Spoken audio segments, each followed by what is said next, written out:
Hello, we have completed chapter 7, Transport in Plants, and many of them have a practical exam this week.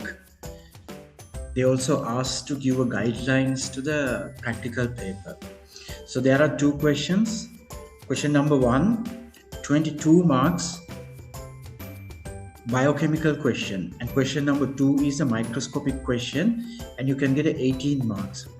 And most of them requested me to explain again the guidelines for the last question, plan diagram, because uh, none of them has completed the chapter 7. So they have not much, they don't know much about the information about chapter 7. So I give complete knowledge and theory of the chapter 7.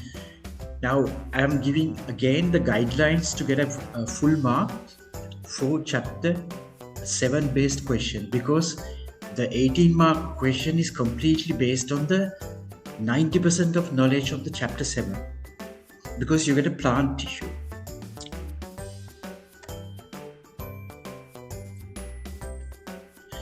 Okay, there are two type of questions.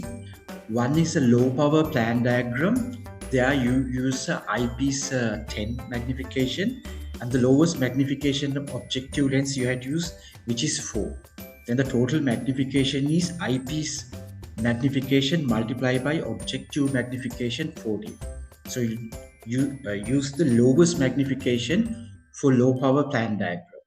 Then the detailed diagram or high power plan diagram, you need to change the magnification. Mostly it's okay to use 10, or maybe you have a next one 40, like 10 is okay, but 10 is I recommend to use, and the total magnification is 100.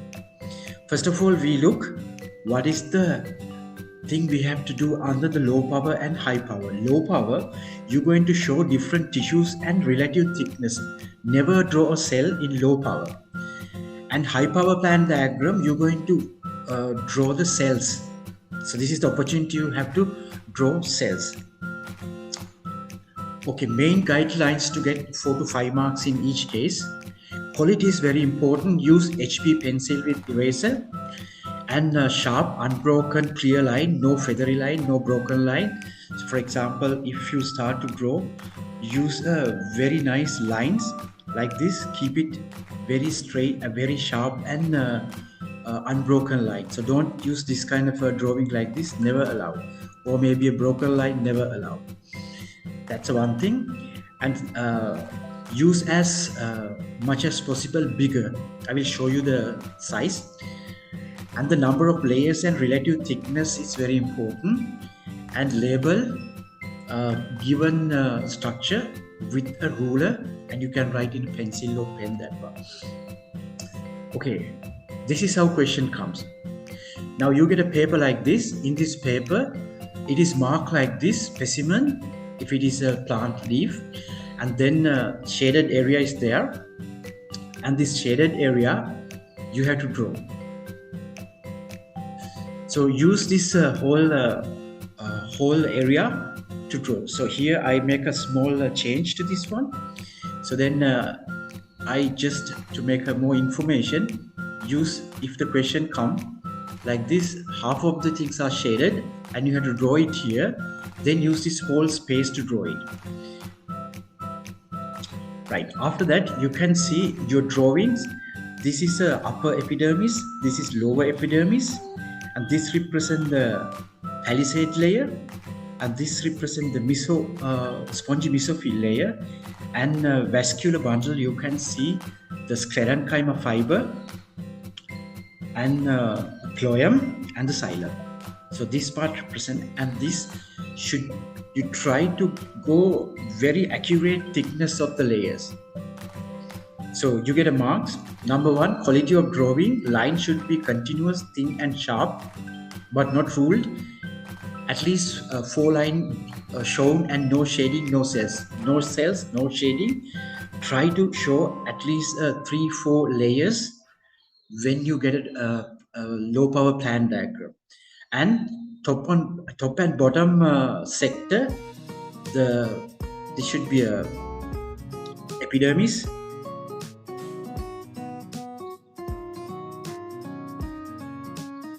So lower and upper epidermis you have to show as 2 lines, and length of vascular bundle and length of midrib ratio close to 1 to 2. So you have to maintain the ratios correctly, because if we take this is the vascular bundle,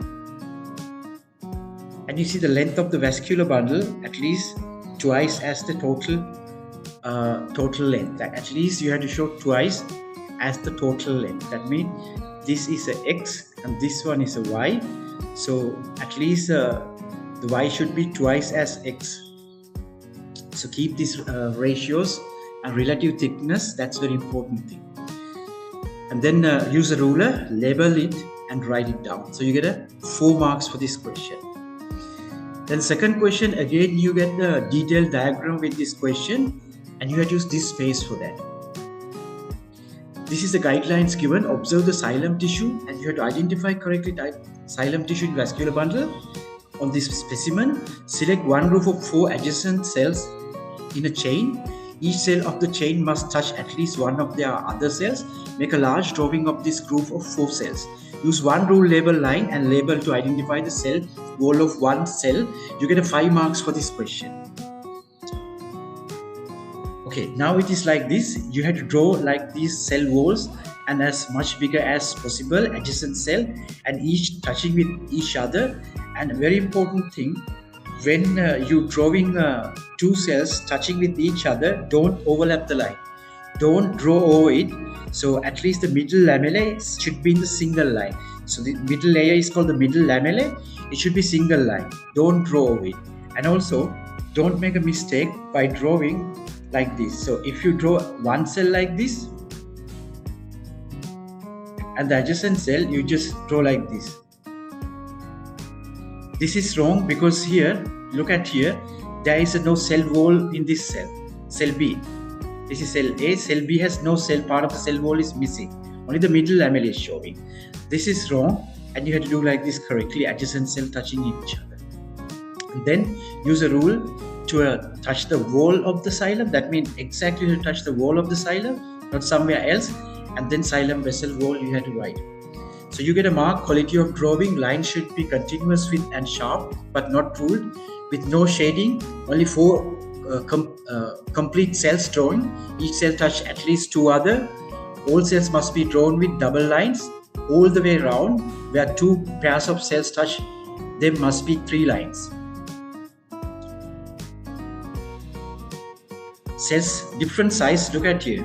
So when you look, cells are in different size, so you had also maintain different size. One correct label cell wall with one label line which must touch outermost line of the cell of finish between 2 cell wall lines. So here this is the correct way of labeling.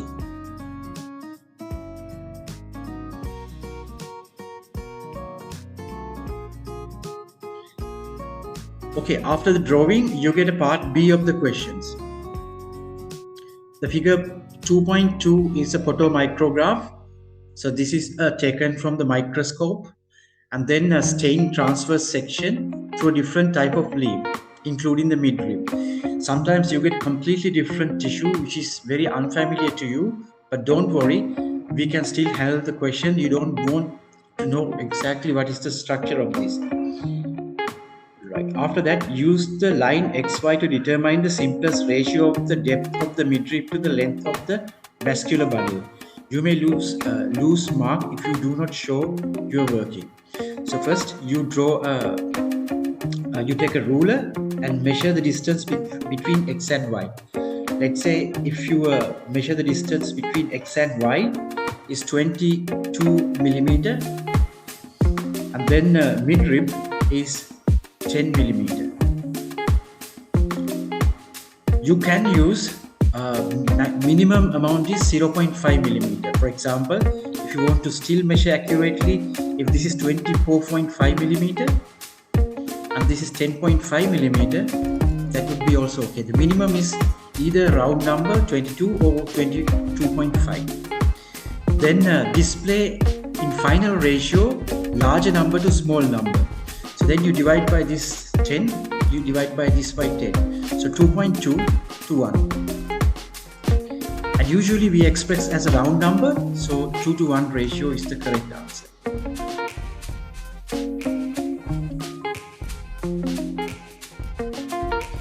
Then based on the knowledge of chapter 7, suggest one observe feature shown in figure 2.2 which support the conclusion that this plant may grow in an aquatic habitat.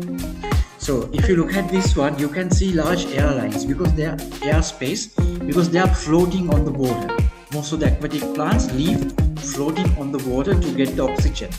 So they are very light, they have a large air space. And also, they don't want to have a thick cuticle because cuticle is thin. Because they have enough water, cuticle is thin. So you learn xerophytes. Xerophyte has thick layer and the aquatic plant has thin layer. So either you write they have air space or thick cuticle. And the last one, if you look at this question, prepare the space below so that it is suitable for you to record observed difference between the leaf midrib M1 and the leaf midrib 2.2. So 2.2, which is the one we are using microscope, and you have to compare this one with the M1. That means actually M1 is the one we used in the microscope, 2.2 is the figure. So this is the 2.2. So you have to compare 2.2 figure with the microscopic figure. And you have to prepare a table like this. If it is 3 or 4 marks, you need to get full marks, and you make a table heading with the feature or characteristics. And then M1 is the microscope specimen and figure 2.2. Then you write feature, cuticle, thick and thin, shape, straight, V-shaped. So V-shape is, I use here this V-shape for this one, other one is a straight shape. Aerial tissue, absent, present. So this is the guideline. You need to get full marks, 18 marks for the questions. I think this will help you to get full marks, and I wish you good luck for your practical exam.